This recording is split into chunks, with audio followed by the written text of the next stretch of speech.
Ladies and gentlemen, welcome back to another episode of the Miles High Club podcast, episode number 20. I am your host, Miles.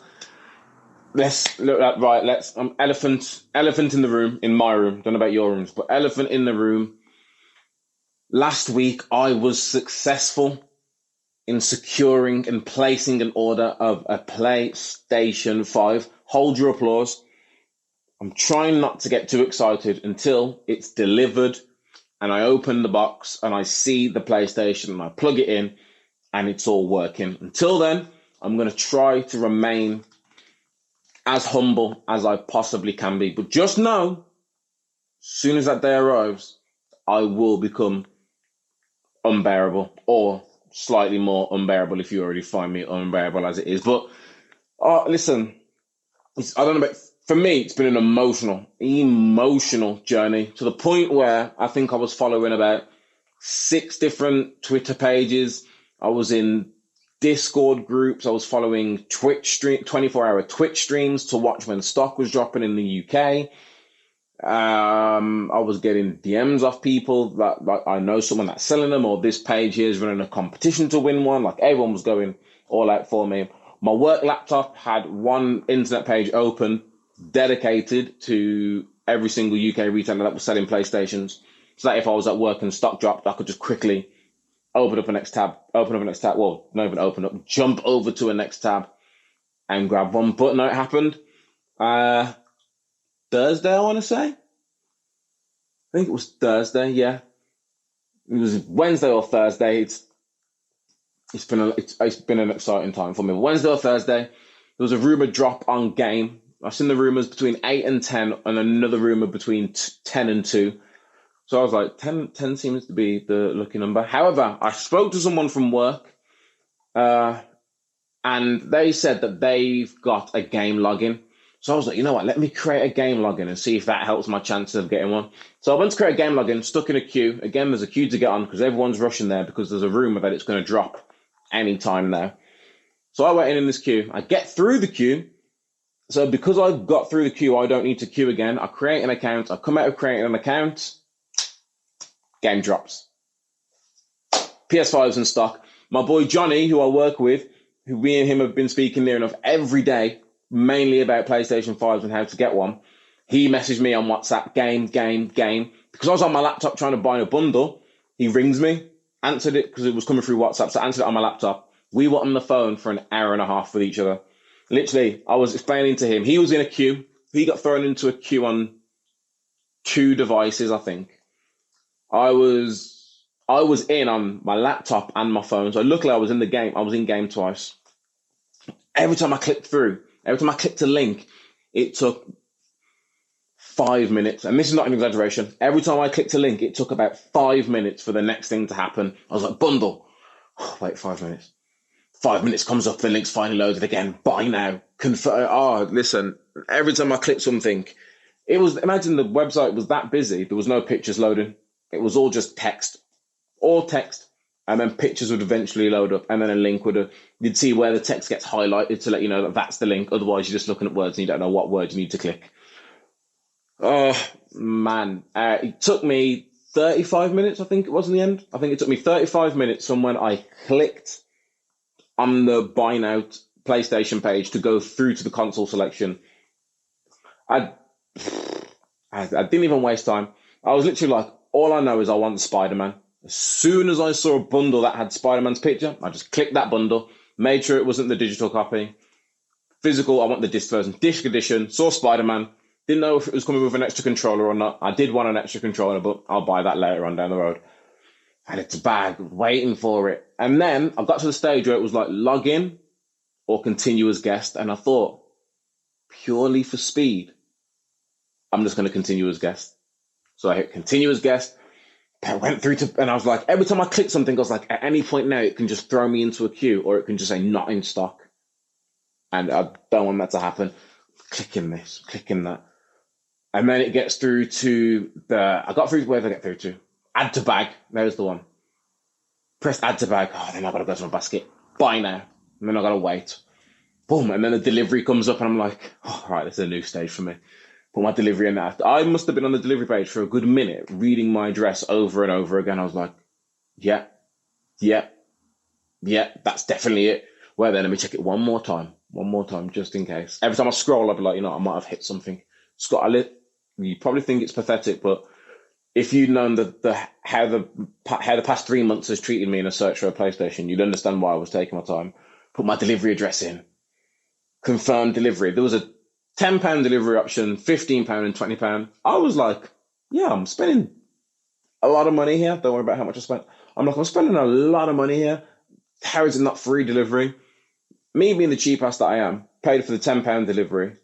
Once I'd got through everything, it turns out if I'd paid an extra £10 and gone for the £20 delivery, I could have got my console like 10 days earlier. It would have been coming, in fact, in 3 days if I'd done that. But yeah, deserves me right. But yes, so I've secured the PlayStation. Payment went through. I was checking my bank account the rest of the day to make sure the payment came out. The payment went out. Got the email to say orders confirmed. Got an email to say it's being packed.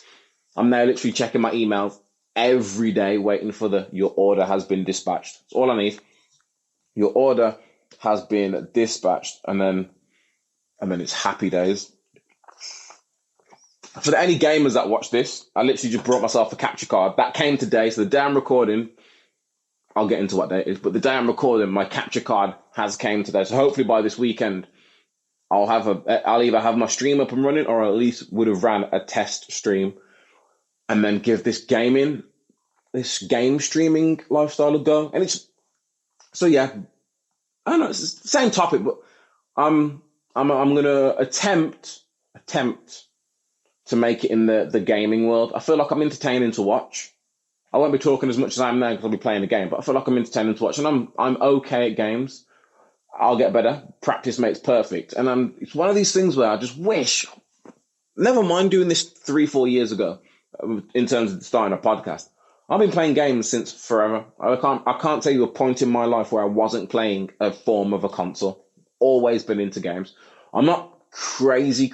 I wouldn't call myself like a pro gamer or a gaming expert. I like the games I like. I haven't played the vast majority of games that other people, or many cross-platform games. I was very much, what did I have as a kid? I think my first one was a Sega.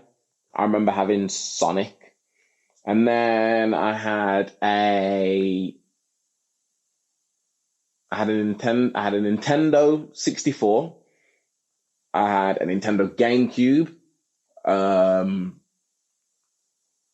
Xbox. No, I didn't have the original Xbox.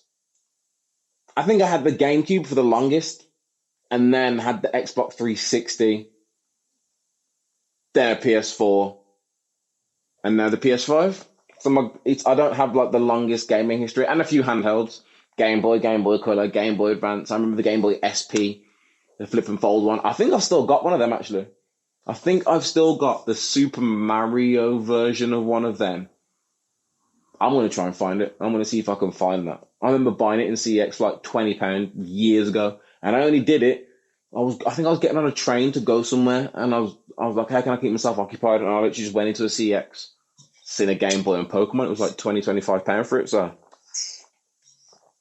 why not? But yeah, happy days. It's also Pancake Day, Shrove Tuesday. I was going to come here with a lesson about why is it called Shrove Tuesday and why do we have pancakes, but I'm not going to bore you with that because it's Pancake Day. I hope you've all had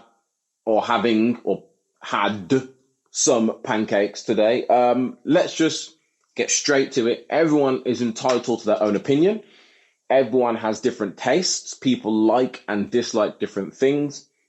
But there are some things in life that are undisputed and can't be argued and shouldn't be argued. Fruit and pancakes, amazing.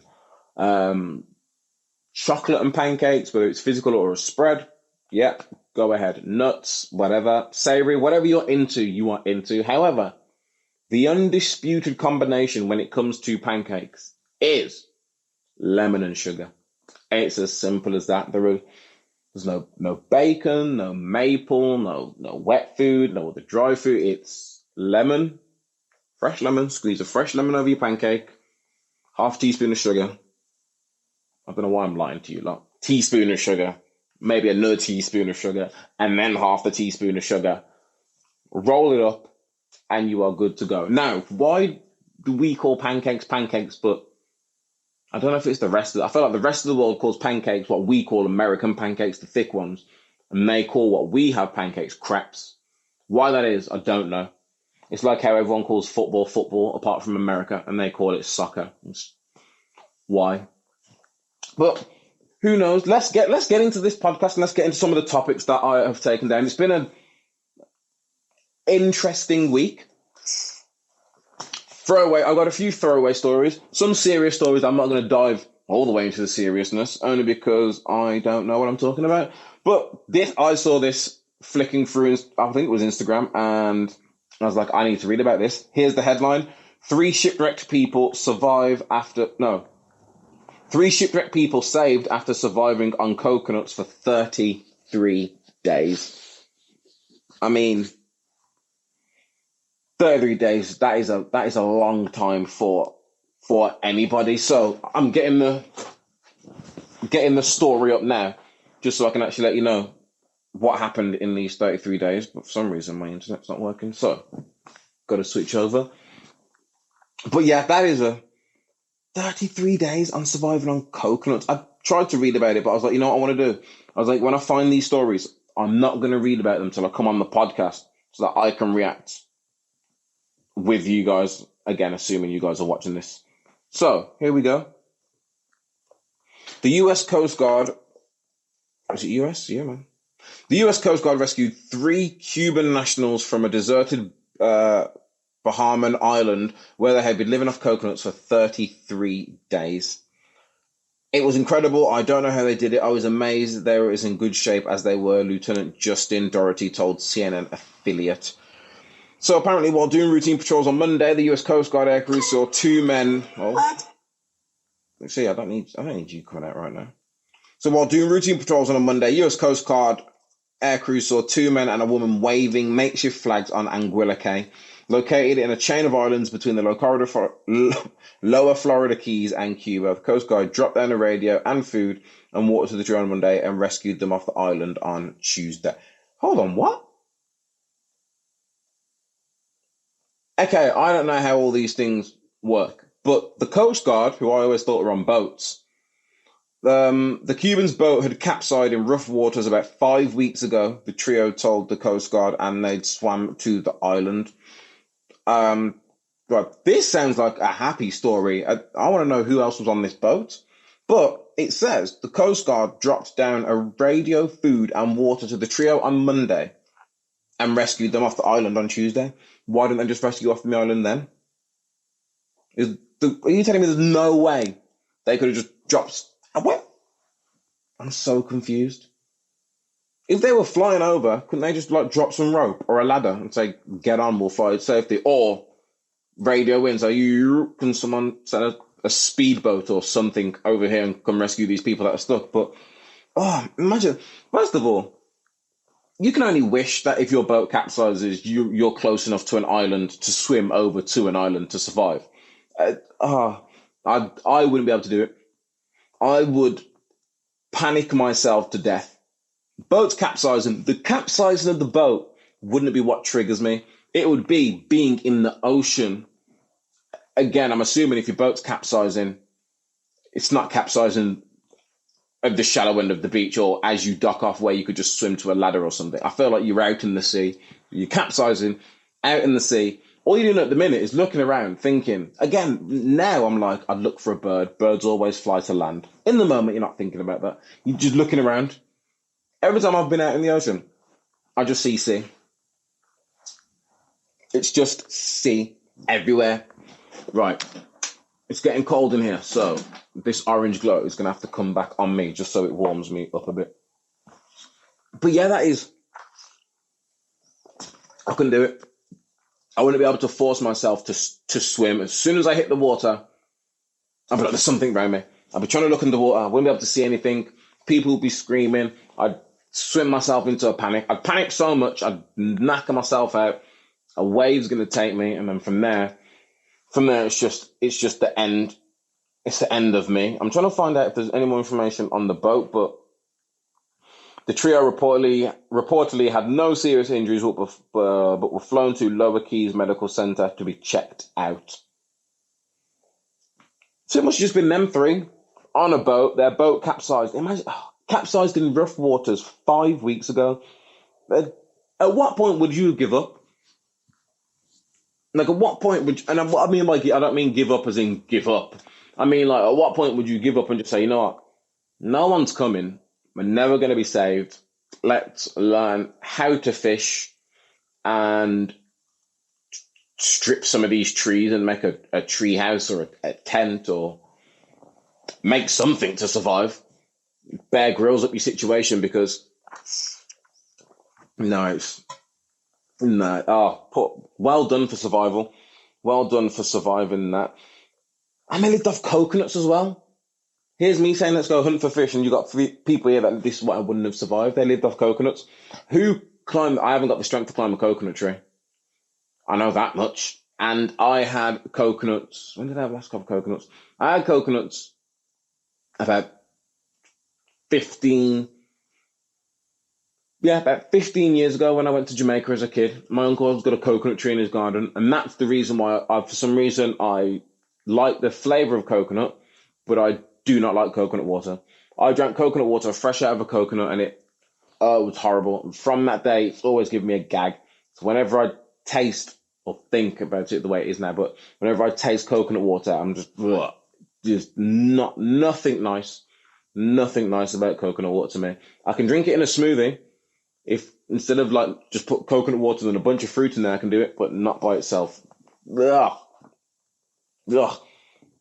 Next story. So this one is for the Disney/Star Wars fans. Star Wars drops Gina Carano from Mandalorian over abhorrent posts. So if you don't know who Gina is, she plays Cara Dune in the Mandalorian series. Now, I'm not. When I saw this, I wasn't surprised, only because, again, I don't know much about Gina apart from she plays Cara Dune, and she's been in some other things, but currently she's known for playing Cara Dune. The end of Mandalorian season 1, when Mandalorian season 2 was coming back, there were people protesting, trying to quote unquote cancel her, and we're trying to get Disney to drop her and make sure she wasn't in the Mandalorian, but she turned up in season 2 of the Mandalorian and wasn't killed off. Like, she was there alive from the start to the finish, so everything seemed like it was fine. But Disney have severed ties with Gina, who played Cara Dune on The Mandalorian. The company announced on Wednesday evening. They said she's not currently employed by Lucasfilm, and there are no plans for her to be in the future. It's a mixture of cancel culture and your own opinions coming to bite you in your ass on social media. So she's recently come under scrutiny for several posts published on social media, including an anti-Semitic post on her Instagram. People are calling her transphobic, anti-mask, alt-right. I'm not going to read some of them. She doesn't believe in systematic racism. She's now sharing anti-Semitic images. That I'm not going to repeat it, but what she's basically sharing is something about... I'm just not going to share it, but it was something about Jewish people and propaganda about the Jewish people and Nazis and who was actually the bad people. It's weird. It's a weird group to go for. It is a very, very weird group to go for. She's been very anti-mask. You can't... I mean, people out there will cancel you for anything, but you can't cancel someone for being anti-mask, can you? I mean, I know we're frowned upon for not believing in having to wear the mask. I wear my mask when I'm someone that doesn't want the hassle. I don't want people coming up to me. I don't want people talking to me. I don't want no one calling the police on me. I don't want no one stopping me from going into a shop or kicking me out of a shop. For me, over a mask, I'll wear your mask. If it makes you happy, I'll put this mask on so I can carry on trying to live my life as normal as possible under these fucking circumstances. But Yeah, and being anti-mask shouldn't be a reason for you to lose your job, or a reason why people want to cancel you and cancel your whole career. Transphobic. I haven't seen any of her transphobic posts. I'm not one of these people that I saw the story before, but like I said, when she appeared in season 2, I was just like, can't have been that serious. But she's gone now, so it really must have been that serious for her to go. Anti-Semitic. Yeah, you just leave those people alone. Who was it last year? Yeah, last year, Nick Cannon said something on a podcast that was deemed anti-Semitic. He was then fired by, I want to say, Viacom. That's the people that own MTV. He was basically fired from MTV. No more MTV while on out. All of his MTV shows and hustles got fired from them. I think a lot of people you shouldn't apologize for what you said. Again, it's up to you. I'm not Jewish, so I don't really have an opinion on whether or not what he said was offensive, because I'm not Jewish to say it. But, he dealt with that. Apparently, they're in talks to bring him back on. So I think this was like a smack on the hand, like you're fired for a year or so, and we'll bring you back when the heat dies down and you can pick up where you left off. But yeah, Wild 'N Out, there hasn't been anything Wild 'N Out related in nearly a year now. Wiley went a bit left. Right, left. I don't know which way. I don't know what the fuck this shit is, left and right. I just know who's right and who's left. I don't know what makes you left and right. But Wiley went. I shouldn't use the C word, but Wiley went off on all of his social media platforms to the point where is Wiley still banned? I think Wiley's still banned.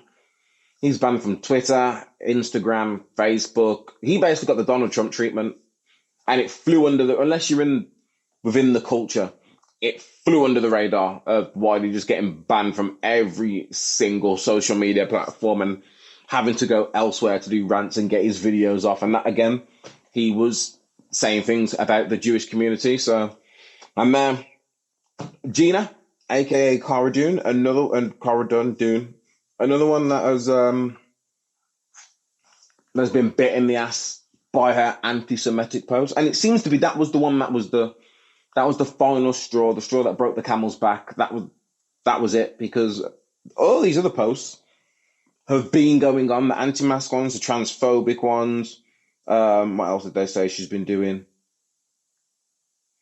Alt-right, conspiracy theorists, doesn't believe in systematic racism. All this has been going on, but now, because she recently shared, I think it was on her Instagram story, she shared like a post on her Instagram story. It's like a meme. Is it? I don't think it's right to call it a meme, because when you think of meme, you think of one thing, but it's literally a picture with some text above it in a meme format. It's not supposed to be funny. It's supposed to be educational. Take it as you want. If you want to know what it is, go and do your own research. I am not getting into the details. I don't like to offend people. I just try to leave people be, and let everyone live. Boom.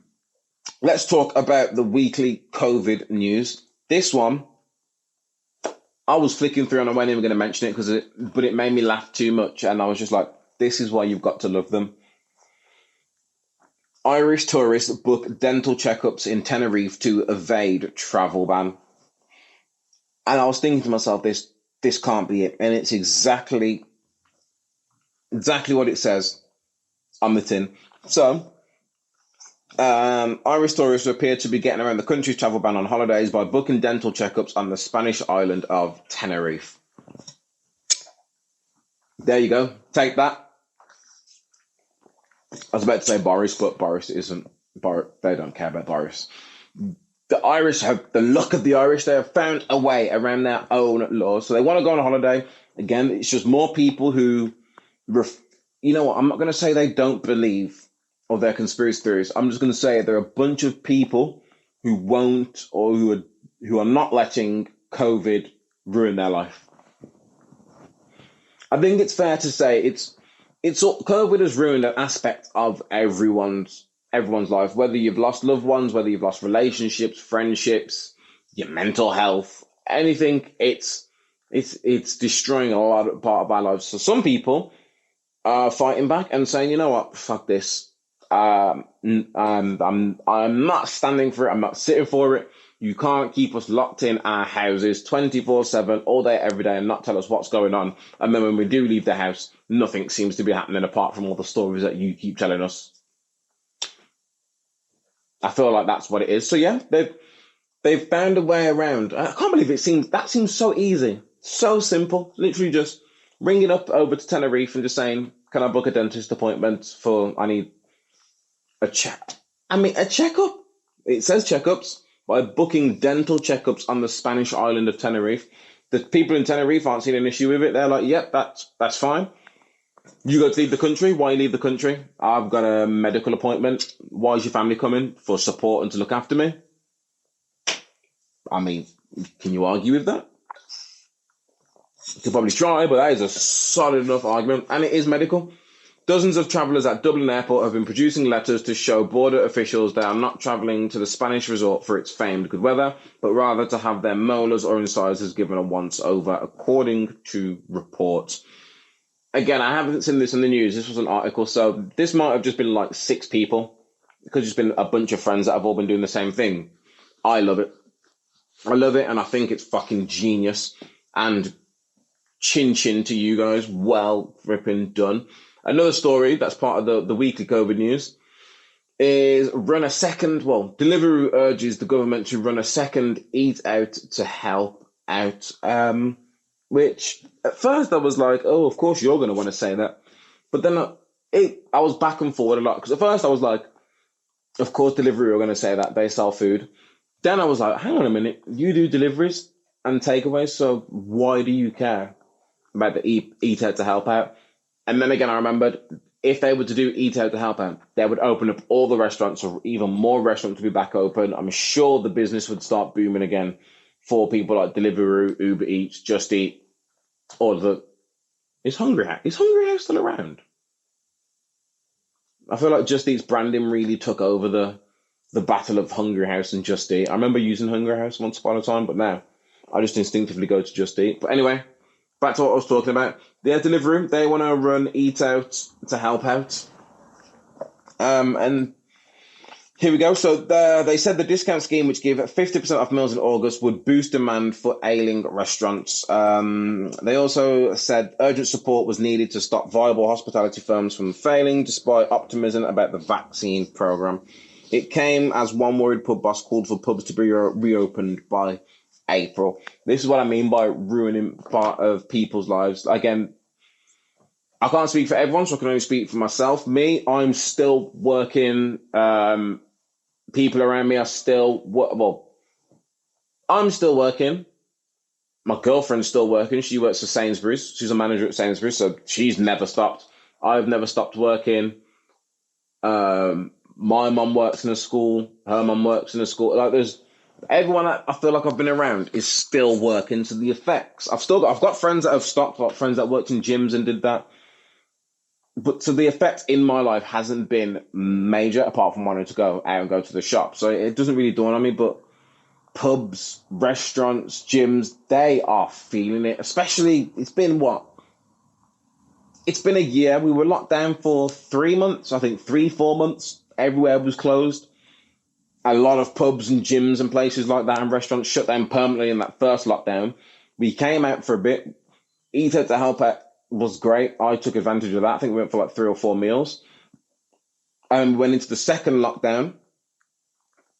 Well, went into tiers, which I still don't know why they thought tiers was a good idea, but tiers was basically a way of saying we're too scared to put the nation in a full lockdown, so what we'll do is we'll just say the areas that are heavy, you're in a lockdown, but we're not going to call it a lockdown, we'll call it tier 3 or tier 4. And then lockdown 2.0 dropped, and then lockdown 3 came. Well, lockdown 3 is here, still not going anywhere. You can see them talking about, I've seen so many dates. I've seen February, March, Easter. It's just a waiting game. Again, I'm still here for the revolution. If anyone out there wants to open up their restaurant and serve food, I will happily turn up and dine out and fight back. But man, this shit is going on. It's going on for so long. It's just, for me, it's normal. It's normal now. I was working from home anyway, so the fact that I don't have to leave my house to get things done, it's just, I'm stuck in the cycle of just rolling, which is why I started this podcast. It's why I've started gaming channel. Because the best thing about the gaming channel is I'm always in the house now. So while everyone else is always in the house, not doing anything, I can game, build an audience. And then when the world starts worlding again, I guess I would say returns to normal, or whatever the new normal is going to become, we just go to that and start living these new lives. And then hopefully the audience that I've built during lockdown stick around, start gaming again. I'm not delusional, so I know it's not going to happen in the first year, but a few years of gaming, building the community, who knows, I might be getting paid to play games. The dream, all those years ago, you'd be told of wasting your time about gaming, and it was how games make people violent. And who would have thought if I just sat down and recorded myself playing games, I could be exactly where I am right now, recording and playing games for 3 people. Or could be one of these fucking millionaires that's just chilling with all these sponsors, playing games and hosting tournaments and just making money by playing more games. And as the world develops, you know what happens? Games get better. You know what people are going to want to do? Watch people play these better games. It's a no-brainer. It was a no-brainer for me. I was like, I like gaming, because I was trying to think. I must admit, I saw an Instagram post that inspired me / made sense. And it was basically, if you want, you can't work every day. You can't work every day and get rich. It was basically something about working. See, I fucked that all up now. I had you sucking in, didn't I? It was basically something about working your normal job every day isn't going to make you rich. It was like, if that was true, everyone would be doing it. Everyone would be rich. You don't working your normal job, or depending on what job you've got, having one stream of income isn't usually going to do it. Multiple streams of income, different avenues. So, this is just for fun. This is for fun and for leisure. If I start getting paid from this, yay. If I don't, it's still a place for me to come and talk and vent and connect with my phone. But with you guys, again, I am going to start having guests on soon. I've been looking at, here we go. I'm all over the place with topics, aren't I? But I've been, originally, the original plan was to renovate the garage. So the original plan was to take all the crap that's in here out, renovate the garage, and then turn it into insulate it and turn it into a nice little studio. However, we have now been looking at like a summer house. It's like a cabin / summer house / shed thing. You know what people get built in their back gardens? One of them, basically. So we're looking to get one of them built. And I mean, when I say it's not cheap, but it's an investment for the future. It'll work as a man cave for me. So when I want to come and kick it and chill, I can just come in here. I can record the podcast in here. I can record the gaming channel in here instead of being in the house. So I don't make noise and there's no one in the house making noise. Videos that I do for work, I could do in here. If I wanted to, I could put a desk in here. But I don't want to work in here. This is my man cave. This is my escape. I've got a desk in the dining room. And as much as I hate working in the house, like I wish I had an office, like another room, not the dining room because probably people eat, but I wish I had another room that I could just lock myself in. And then when I'm finished work, I just walk out of that room and then shut the door. And it's like it's out of sight, out of mind. That's the one thing I miss about having a physical workplace.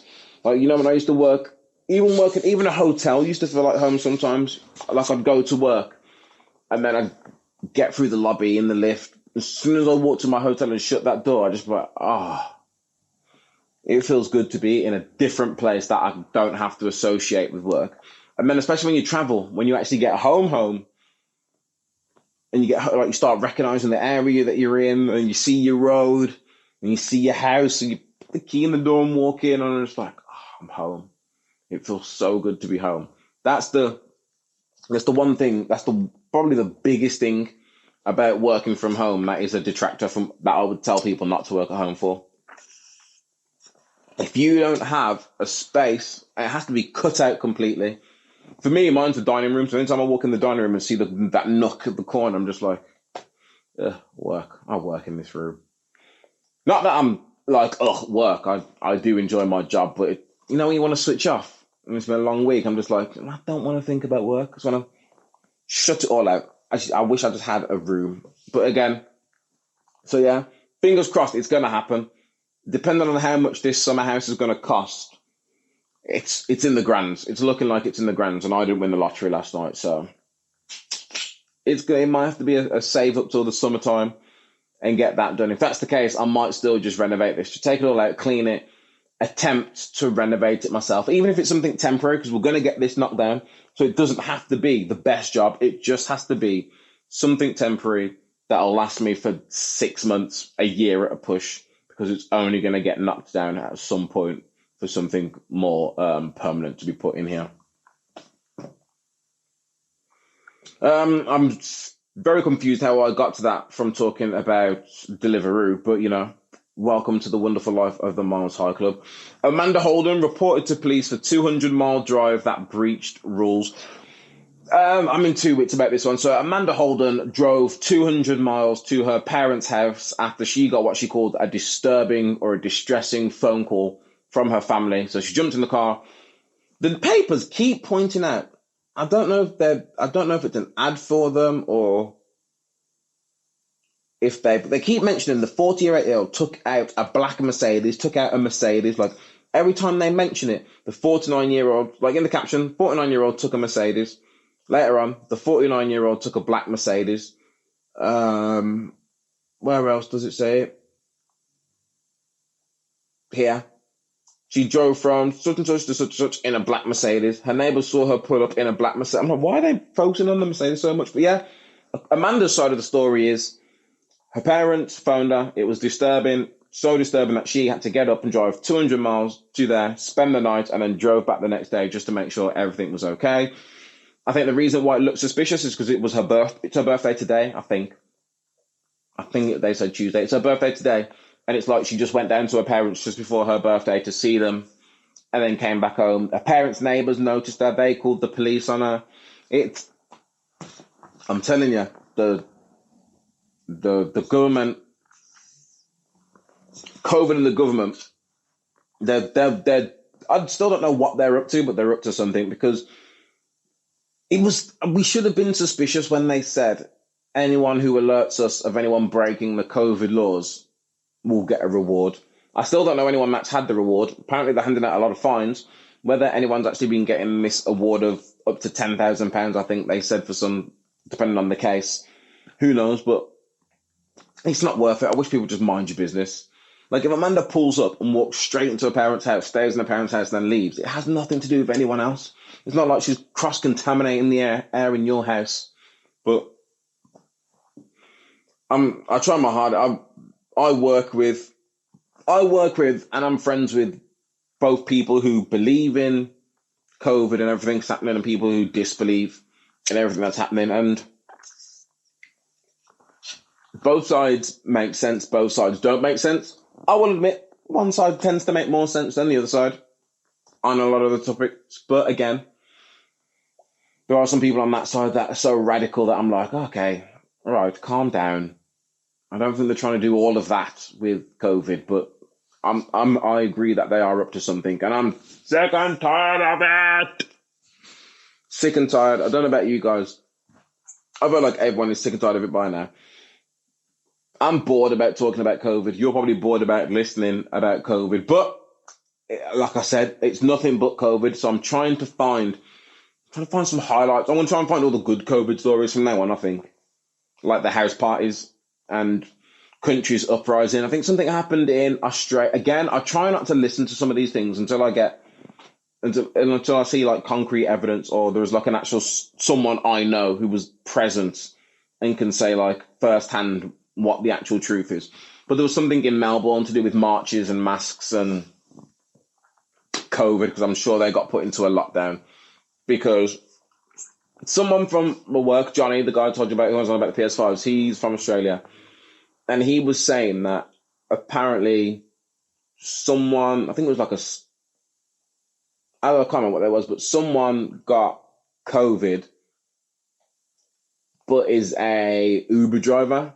So someone got COVID and then on the night was driving around, picking people up, dropping people off. Again, I don't think they realised they had COVID at the time. And then they then found out they had COVID and were like, right, So I've got COVID. I've just been dropping around picking people up from a bunch of spots and dropping them off elsewhere. So maybe it's a good thing if we just... Australia were like, right, let's take no chances. Boom, lock this down. I don't know if they're going to make everyone get tested, or if they said if anyone got in an Uber, come and get tested, make sure everyone's good, wait for the results to come back, and then open it back up for everyone to roam. But Australia are handling it fantastically, according to the media. I'm not over there to see what's really going on, but according to the media and the way it seems, Australia have been doing things right. It's my favourite part of the podcast. At one point, I was thinking to myself, should I just start a film and TV podcast? But I don't feel like I'm that much of an expert on film and TV. And because we're in this shitty lockdown and all TV and movies have been suspended, there wasn't a lot of film and TV coming out thick and fast for me, I think, to have enough content to keep talking about films and TV once a week. But what's on the box? What's on the box? What have we been watching this week? Get in the comments to let me know what you've watched this week, where you've watched it, and what you thought. First things first, I was so excited about this program. Crime Scene, The Vanishing at the Cecil Hotel, or the Cecil Hotel. Listen, I was excited. I had this marked. I seen it and marked it on Netflix. I think it was marked on Netflix for about 2-3 weeks.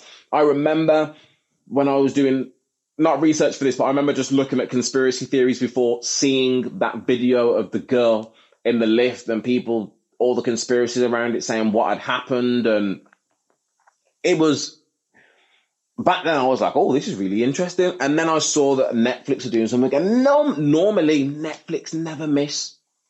Normally they never ever miss when they do these documentaries. But what was the... No, it wasn't a Netflix doc. I was about to blast Netflix then. But it wasn't a Netflix doc. This is Crime Scene, The Vanishing at the Cecil Hotel, and meh. Literally is what I thought. Meh. And don't get me wrong, it's 4 episodes. The first 3 episodes I thought were great. Had me on the edge of my seat all the way through. I was asking so many questions. So basically, there's a 21-year-old Asian girl from Toronto, from Canada. She basically leaves Canada and goes on, I think she's on holiday, so like a tour of America, goes to a few states, and she goes to LA, checks into a hotel in LA, doesn't check out, and then, I don't know if this is spoilers. It is spoilers, but doesn't check out. I think that's what I'm allowed to say. I'll say that. Yeah, she doesn't ever check out, and this then sparks the conspiracy or an investigation. So she doesn't check out. The parents can't find her. So an investigation goes up. She goes up as a missing person. They search the hotel and they're questioning people, but it's the way they shoot this is kind of strange because they're talking to the manager and the police that were involved at the time. Then they talk to this random couple who at one point you think to yourselves are just a random couple from England that just happened to be... No, you find out that they're just a random couple from England. Then it turns out that they're just a random couple from England that stayed in that hotel. Then you find out they're just a random couple from England that stayed in that hotel the same time that this woman was there. So that I'm trying my hardest not to give it away. So that's one. And then, spoilers. Fuck it, I'm not going to try and not spoil it. Spoilers, Crime Scene. So, it's about... start again now that I've told you the spoilers coming. It's about a woman who goes missing in a dodgy LA hotel and then 13 days later is found dead in the water tank on the top of the roof. Which sounds like a fantastic story. You have got me hook, line and sinker. First episode is introducing things like the hotel. You find out about the hotel and how weird the hotel is. You find out a bit about the hotel's past. You find out from the English couple that they stayed at this hotel and what they thought of it and how it wasn't the nicest. Then you learn about the backstory of the girl who's gone traveling. She's in LA. She goes missing. She's into blogging. She does all this blogging stuff. Next episode dives even more into the past of the hotel. And the reason why it's a good, I'm not going to retrace it all, I'll just say the good bits and bad bits. The reason why it's good is because, one, the hotel, you get a good history on the hotel. So the hotel, how it started off as a hotel, it was a booming area of LA. So it was a really fancy hotel. And then it just became a place where men would go and stay because it was cheap. And then it just went downhill in like the 70s and 80s, and it just became, I can't remember what the name for it, like a bum house or a dumb house, they called it something. But it basically became a hotel that was really, really cheap. So like for a few cents, it was like a few cents a night, which for us is like, imagine paying like 10p a night or less than 10p a night, stay at a hotel. So you'd have homeless people with a couple bits of change, they'd go and stay there, prostitutes, drug dealers. There were stabbings, murders, fights, robberies. They were telling me about some woman, what do they say? There's a woman and a man get into an argument. She throws herself off the balcony.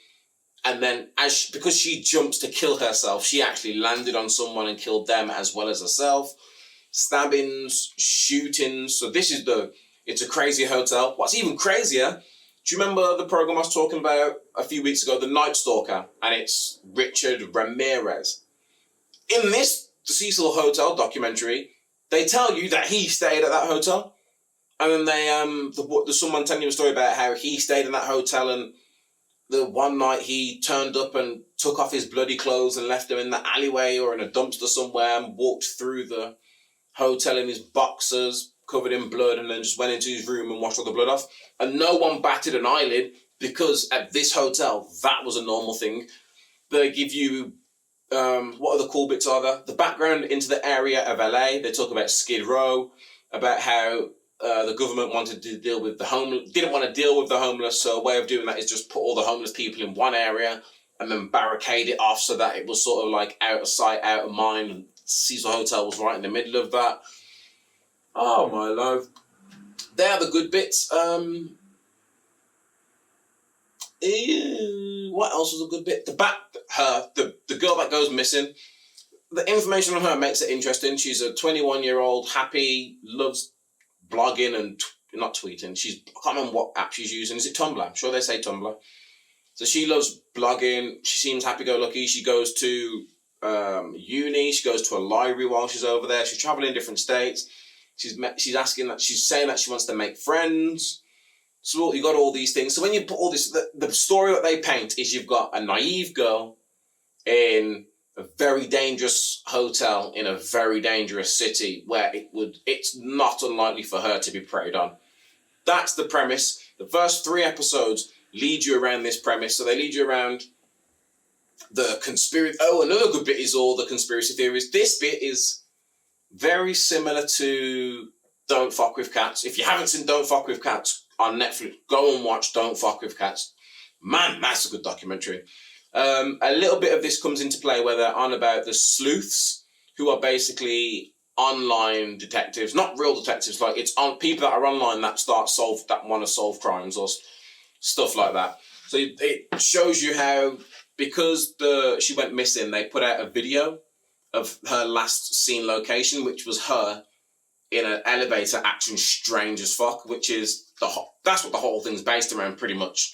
It focuses around this video of her acting very strange. So this video goes out, all the YouTubers and creators and all the media jump all over it, and it becomes a viral thing.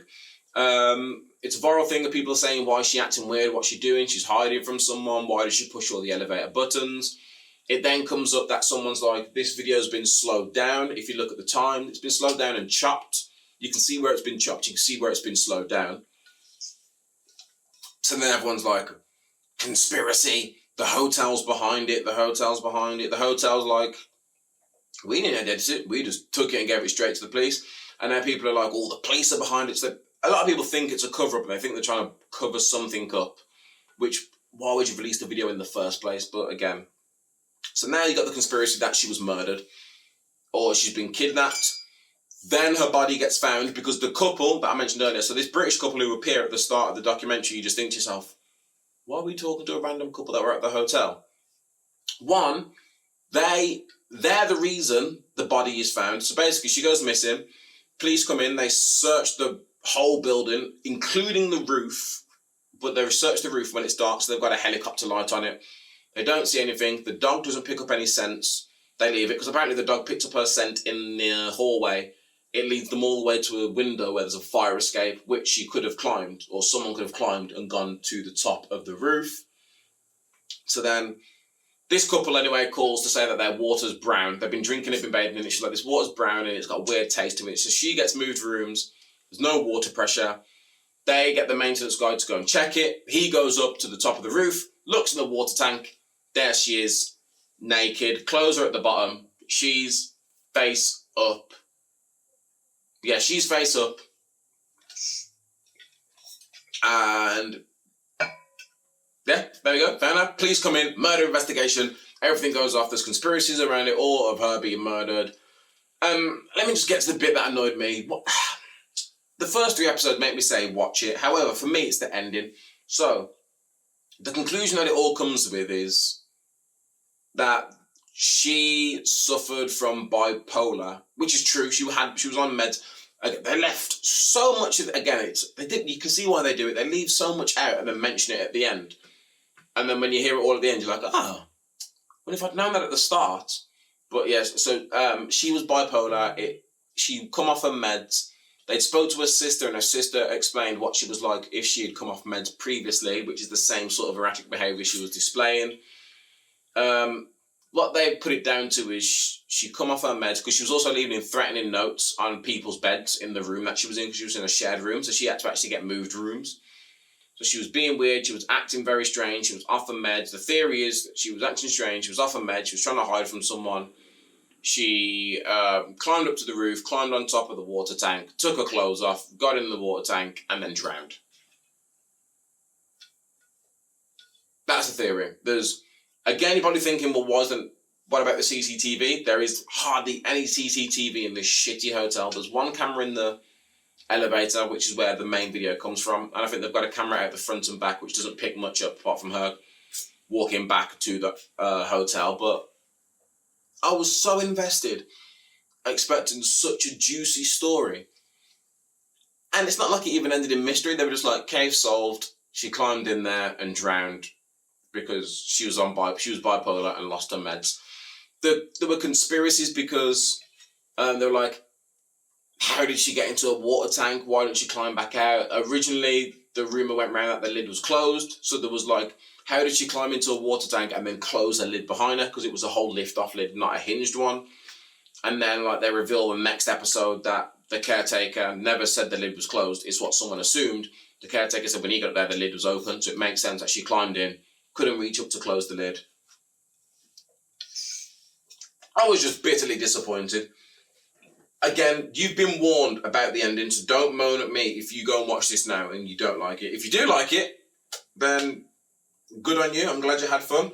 But like I said, first 3 episodes for me, I enjoyed. And then after that last episode, it really deflated the series for me. I was like, come on, Netflix, you can do better than that. Moving off Netflix for a bit, on to Amazon Prime. I thought it was a new movie. Apparently it came out at the end of last year, but I've only just seen it being advertised this year. Greenland, starring Gerard Butler, which is a disaster movie, like end of the world disaster movie. There's a comet coming from space. I thought this was a really good movie, and I don't know if I'm suffering from having just watched it recently, but at the top of my head, it is probably the best disaster movie. Although I do think I do think Day After Tomorrow is good. I do enjoy The Day After Tomorrow. This Greenland might be a better disaster movie. Don't get me wrong, it has its cliches. All disaster movies have their cliches. But these cliches, they're small and you can sort of forgive them. But it starts, Gerard Butler is I think Gerard Butler's moving back in with his wife after they split up because they had a fight and he slept with some other woman. Again, you find all this out later on in the movie. Of course, you do. He goes shopping with his son. She's at home throwing a party. And on the news, they're talking about how there's a comet. And they're on about how this comet's going to pass Next, they're talking about how this comet's going to pass through the Earth's atmosphere, which is very strange because this has never happened before. And then to not worry people, they're like, the comet's going to hit in the Bahamas. So I don't know who's saying this, but whoever's getting this information is telling the news it's going to hit off the Bahamas in the water or something somewhere. So they've basically got cameras all set up trying to watch this live. Gerard Butler then gets an alert to his phone, and then he gets like a phone call from the army to basically say, you've been selected to be relocated to a secret bunker. It turns out that they were wrong. The comet wasn't missing. It, in fact, was about to hit. It hits. They were like, it's going to strike in 3, 2, 1. Like, we don't know what's happening. Nothing's happening. And then, boom, Gerard Butler and everyone get hit by a big shockwave from a comet that hit somewhere 1,500 miles away. They felt a shockwave from a comet hitting somewhere over 1,000 miles away. They were on about how the comet that dropped was the size of a football field, and they were basically about what the sizes of these different comets coming through, like they're the size of football fields, they're going to wipe out cities. They were like, there's a comet that's going to land in 48 hours, basically that's big enough to wipe out the world. It's bigger than the one that caused the extinction of the dinosaurs. Movie starts, so it starts off not as cliche as I thought it was going to be, because imagine you've got a bunch of people around your house, the shockwave's just gone off, there's comics falling, and then on your TV and your phone, you and your wife have got a message to say that you've been selected. No one else has got that message. Everyone's like, what about if we've got the message on our TV? It's like we would have got a text. Everyone scatters back to their home. He gets in the car, speaks to one of the neighbours, like, what are you going to do? He's like, I'll call you as soon as I know. Drives off. Another one of their neighbours is screaming and begging and pleading with them to take their daughter. He's like, we can't take their daughter. Like, they know we're coming. If we take their daughter, we're going to get there. They're just going to turn her away. And then what? We leave her by herself. So they head on down. What shenanigans happen? They go to a pharmacy. They bump into someone. The mom bumps into someone with a gun. Nothing happens. Typical cliche. The boy has asthma. So it's Gerard Butler, his wife, and their son. The son's got asthma. You know, in these disaster movies, someone has to have some sort of ailment, which lets you know that something's going to happen where he's going to lose his pump. He's got some sort of, I don't want to be insensitive, but he's got some blue device on his, no, it's not asthma, I don't know why I'm saying asthma. He's got some blue pump device on him. He's got diabetes, and it basically tells him if his sugar's low. They put that in the bag. They drive to these planes that are going to take them to this safe bunker. They get out the car. At some point, the kid was messing around in his bag, and his insulin and all that drops out. They get in. They get the bands. They realise that they've got to put everything into one bag. I'm going through this so much. I feel like I'm literally doing a minute by minute play-by, but it sets up something, which basically he can't find that. Gerard Butler's like, right, I'm going to go back and get it. So he runs off. She then goes to speak to someone and then makes everyone aware that her son has a disease. Because he's got a disease, he's not allowed to actually go anywhere. So then she has to go back to the car. They miss each other. They're like, meet back at my dad's. Gerard Butler gets into a fight, nearly gets stabbed, meets up with King Batch. Batch is in a lot of movies recently. And this isn't a Netflix movie. He's been in a lot of Netflix movies. But Batch is killing it. Considering 5-6 years ago, he was just a viner doing 6-second videos, and now he's in some big movie. Well, I'd class this as a big movie, but he's in movies. What else happens in this? I just think it's a really good disaster movie, okay? I'm not the best of explaining things. That's why I don't have like a movie review channel, because I feel like I down talk the movies. But no, Greenland was a really, really good movie. It's a good watch. Like I said, there are cliches, but there's not too many cliches, and they're not too bad of a cliche where you get annoyed. What are the cliches? They have a fight with someone. They get these wristbands that lets them know you're allowed to come into our bunker. They both bump into people that want their wristbands. Gerard Butler nearly gets stabbed for his wristband. His son gets kidnapped by a couple who are like, we're going to pretend to be his parents because they steal his mom's band.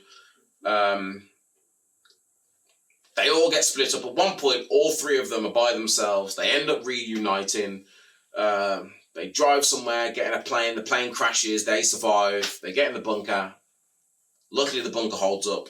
End of movie. You hear voices from all over the world from the people that had the same idea of getting into bunkers and stuff. It's a really good movie. Personally, to me, it's probably the best disaster movie. Sticking with the best type of movie in its genre, I won't say it's the best zombie movie. Again, I watched it recently, so I can't say that. But top 3 zombie movies, World War Z. World War Z it's a great zombie movie, and I think I like it so much because it's not your average. It's a smart zombie movie. The reason why I say it's smart is, it's an infection. Yeah, it's basically a virus infection that's going around, turns people into your traditional zombies. So you get bitten or scratched by one. I think it takes about 10 to 15 seconds. Then you turn into a blood-sucking, I don't know what they're called, a flesh-eating crazed zombie. But the really dumb thing I liked about it is the point of the movie is it's all about zombies, and then they find out that the zombies only attack healthy people, which I thought was really cool, because everything you've seen in other zombie movies happens. World War Z has got 2 good things about their zombie movie that you don't see in every other movie. One, the way these zombies move. They're not slow, they run, they're strong, they will just smash their head through glass. Anything they can do to get at you, they will do to get at you, which we've seen in other zombie movies. But there's a bit in World War Z where they go to Israel and some woman starts singing, and they're singing through speakers and it's making a loud noise. And because it gets so loud, it just attracts every single zombie in the area. And these zombies are just throwing themselves at the wall.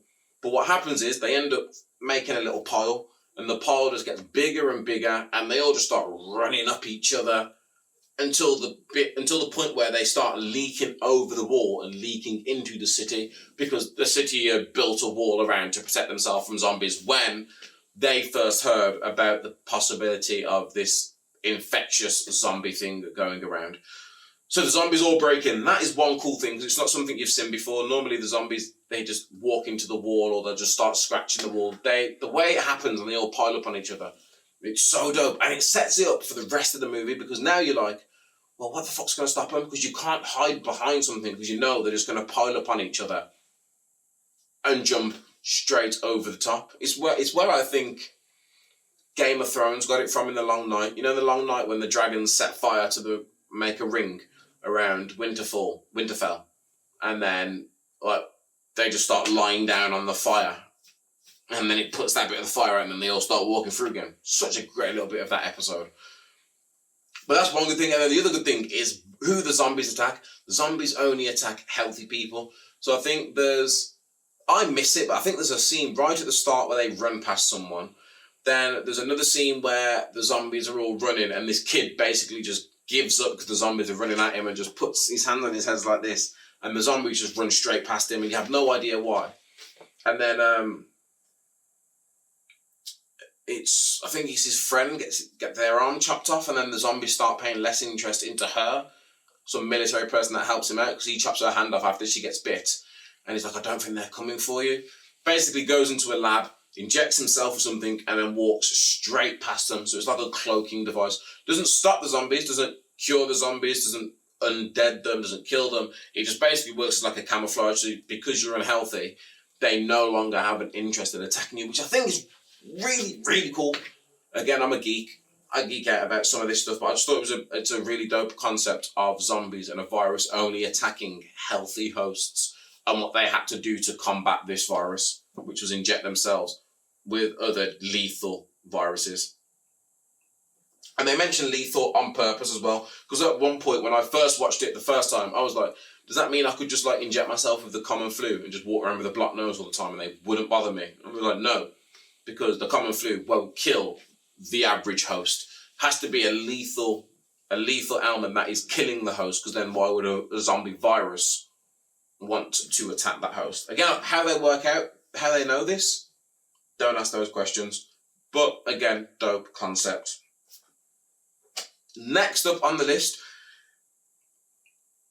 I don't know if I should be skeptical about this, and it's the Zack Snyder cut of the Justice League. So the Justice League Zack Snyder cut, again, I think it's March. I see so many rumours about this, but apparently it's March, and it's either going to be a 4/5 hour movie, or it's going to be a 4 or 5 part 1 hour long mini-series. Well, 4 or 5 episode 1 hour long, each long mini-series. But will it save the DCEU, so the DC Extended Universe? So basically what happened is Zack Snyder was directing Justice League.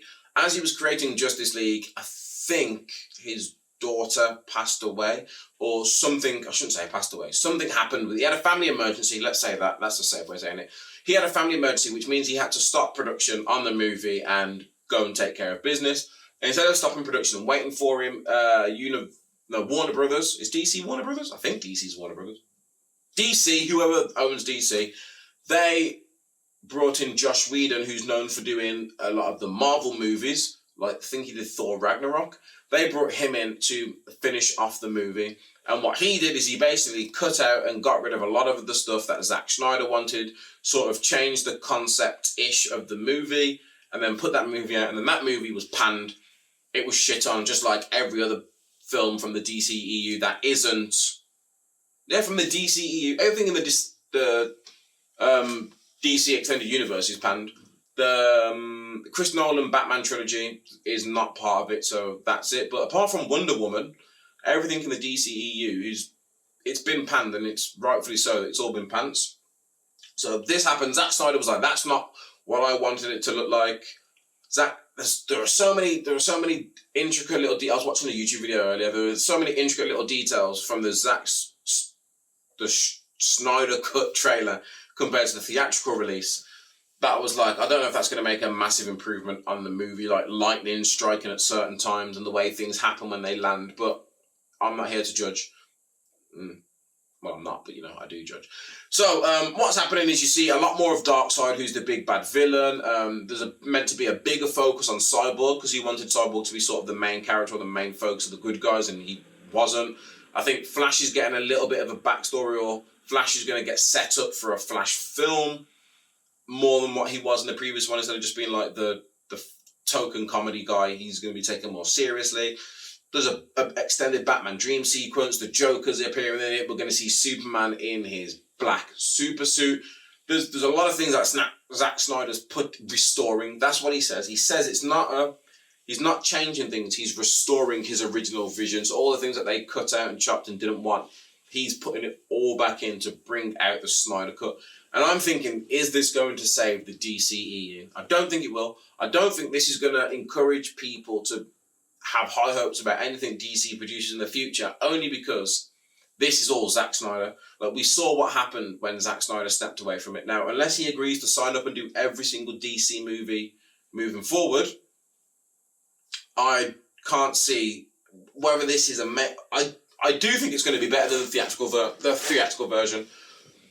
I'm not the biggest DC fan. I have read up on like some DC comics and things about Darkseid and Steppenwolf and his whole thing. So I'm aware. I am excited though. I am excited to see this. I do want to see something good from the DC universe. They do deserve it. They've got dope characters. I still prefer Marvel, but that might just be because of the MCU.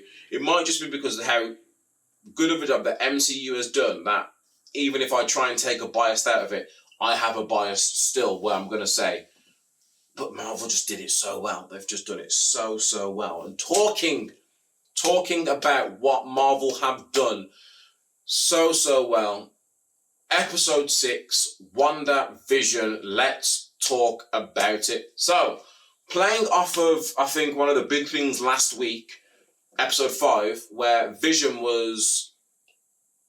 kept asking her, where are the children? He's like, where are the children? Why are there no children here? So, episode 6 starts. It's a Halloween episode, and guess who's outside? That's right, a bunch of children. The intro is, I think it's an homage to Malcolm in the Middle. Is it Malcolm in the Middle? Yeah, it's an homage to Malcolm in the Middle. It's so good. It brought back so many memories. But like, the funny thing that I've noticed now is you're starting going through is like when you see all like these family pictures and stuff, you're starting to see Vision look a bit more and more miserable every single time. He comes down the stairs dressed in, again, I don't know if you know this, but they're all dressed in their comic book costumes. So Wanda is dressed in what she looks like in the comics. Vision's dressed in what he looks like in the comics. Wiccan and Speed, which is Billy and Tommy, the name of them, they look like what they do in the comics. No, Quicksilver does. And this was a really good episode. Let's focus on everything that happened inside WandaVision. So everything that happened inside, I feel like I'm being meta, but everything that happened not inside the TV show WandaVision's TV show WandaVision, so the false reality. They get ready for Halloween. Vision says he's not going trick-or-treating with the boys. He's going out to do the neighborhood watch. But he doesn't. He's actually going out to investigate what's going on in around the whole neighborhood. Wanda and her brother and her sons go trick-or-treating. There are so many little things that happen, like when Vision leaves and Wanda shuts the door, she turns around and he sneaks up behind her and is like, ah! That was very creepy and very scary. Quicksilver, or Pedro, her brother, says a lot of weird things to her. He says things like, oh, I'm just here to, what is it? I'm just here to something like distract the kids, disrupt your relationship. It says some weird stuff. It says some weird stuff that made me very suspicious of who the real Petro is, or whoever this is, who brought him here, why is he here, what's his purpose, which we later see when Wanda sort of, we don't see, but Wanda doesn't trust him either. There's a line that he says when they go outside and they want to go trick-or-treating, he's like, unleash hell my demons spawn, talking to the kids. And if you know the comic books, Mephisto, the MCU devil, a part of his soul is in both Tommy and Billy. So I think that's where they are going with this storyline. But yeah, they go trick-or-treating. We see Speed get his powers of super speed. We see, is that Billy? I think Tommy gets powers of super speed. We see Billy, towards the end, stop Tommy with his mum's powers that he looks like he's got. He hears Vision crying for pain and flies back to Wanda. Meanwhile, Vision he's walking through the neighborhood. He sees, the further away he gets from, the center or from Wanda, the weirder things get. Like, there's the woman putting on a peg who's just replying the same motion, but you see a tear coming down her face. He gets another bit of the neighborhood where everyone's frozen. Another bit is where he gets near the border and he sees Agnes in the car. Everyone else in that neighborhood, at that part of the neighborhood anyway, isn't moving, but Agnes can talk. So she's sat there, she can't move, but she can still talk. Vision frees her. She's like, oh my God, you're an Avenger. You're Vision. Am I dead? Why would you say that? Because you're dead. Just like we saw in the trailers. And then she says, we're all doomed to hell or something like that. And then she starts laughing maniacally. He puts her back in the trance. She drives off.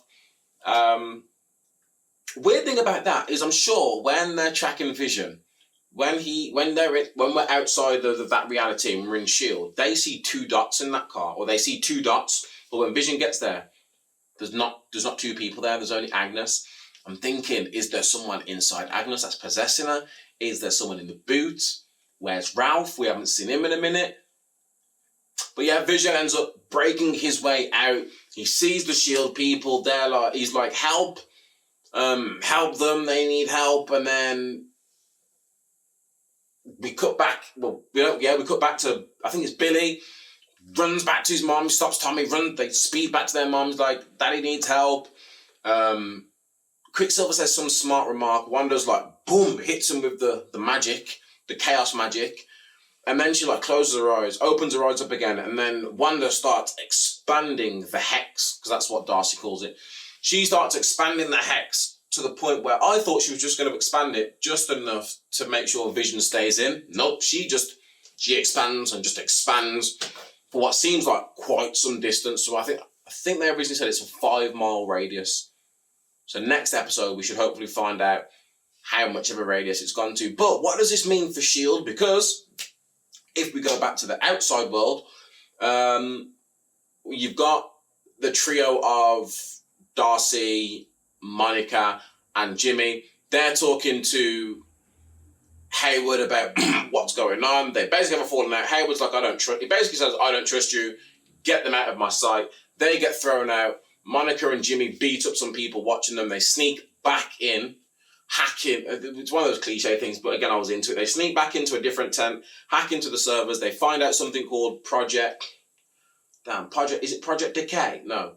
They're tracking, they find out a Project Catalyst, I think it's called, which is Hayward is secretly tracking Vision, but I think he's tracking vibranium decay, which is Vision. So he's tracking Vision, which is how they know to go to the border of where Vision was leaving, because it looks like Vision was trying to leave. I'm sure that's when Monica says that she needs to go and meet her friend. So she got that aerospace engineer, so her and Jimmy go. Darcy then sees that Vision's coming, so she goes out to see what's happening. She sees Vision come out, she runs over to Vision, and it's like, help him. She gets handcuffed to a car. That's when everything starts moving. Darcy gets sucked into WandaVision's hex. A bunch of the cards doing. What I'm thinking is they were by the base, and everything gets turned into like circus tents. Like, what does this mean for Sword? Because they can't, obviously they've got no stuff, because Wanda's just expanded that hex. There are still 3 episodes left, 7, 8, and 9. There are still 3 episodes left. That hex has been expanded. I really hoped it would get Hayward, but it didn't. I mean, Monica and Jimmy are fine. Hayward, unfortunately, is fine. Darcy got sucked into it. We don't see what she's turned into. We see a bunch of Sword agents get turned into clowns, mimes. There's a helicopter, I think, that gets turned into a hot air balloon. The buildings all get turned into circus tents. It was a really good one. There's a scene as well when Wanda's looking for Vision in the reality, and she asks Herb, the guy that was cutting into the wall, she asks Herb where Vision is. She's like, he's not doing it tonight. And she's like, oh. And then he says, this is why I normally write notes, because I forget things so easily. He basically says something like, do you want me to make something happen? Like, do you want me to make it perfect, or do you want me to do it again? Do you want me to go over there and make sure? What do you want, basically? Which is another sign that Wanda's controlling it. But Herb seems to be should I be aware of Herb? And I haven't really been thinking, because no one else seems to be aware. I think the only little thing we've seen that was weird was Dottie in episode 2, when she's like, I'm onto you, and the glass smashes, and then it's like it resets again. So that might be like Dottie might have been waking up or something. But that was happening with her. This is the 2nd or 3rd time now we've seen Herb interact like Agnes, like he knows what's going on. Like when he was going to tell Vision, and then Agnes said stop. So I'm suspicious of Herb now. But Herb and Agnes are definitely one to watch, or 2 to watch. You've also got, what's his name? Pietro, her brother. Something's going to happen, because once she hit him with the chaos magic, we never saw him again. To be fair, we never saw her again. She just expanded the hex, and then it ended. So the hex has expanded. What does that mean for the wider universe now? Did it stop expanding? Is everyone safe? Is it going to expand again? Who's Monica going to meet? Who is this aerospace engineer? Is it going to be Reed Richards from Fantastic Four, Mr. Fantastic? Is it going to be a Skrull? I don't think it's going to be Captain Marvel, not the way she's been looking. Oh, Darcy told Monica that her cells are mutating, or something's happening with her cells because of the exposure that she's had to the hex, which might be Monica getting powers like Photon. Her comic book counterpart's got powers as Photon. Will Darcy get powers? Is this Heather going to explain X-Men? Will some of the Sword agents get... so many questions. The kids have got powers. What's going to happen with that? Like, what happens when this false reality stops? What happens to Vision? What happens to the kids? What happens to Wanda? Who's behind it all? What is Pietro up to? So many questions. So many questions. But again, I'm only 3 days away from Friday. Episode 7. You know when this ends? It's going to be so horrible. I do not want this to end, but I know it's got to end. I don't want it to. But talking of ending, that brings us to the end of the Miles High Club podcast. Another episode done and dusted. Thank you for rocking with me. Again, remember, like the video, or if you're listening on the podcast, share it, let your friends know, tell your friends, tell a friend, and then tell their friends, tell another friend. Even if you are listening to this, please go over to the YouTube channel and just give the YouTube channel a subscribe. I'm out here fighting robots, guys. I'm trying to beat these algorithms and get myself out there. So please, please, please help. Like, share, subscribe. And until the next one, I will see you then. Peace.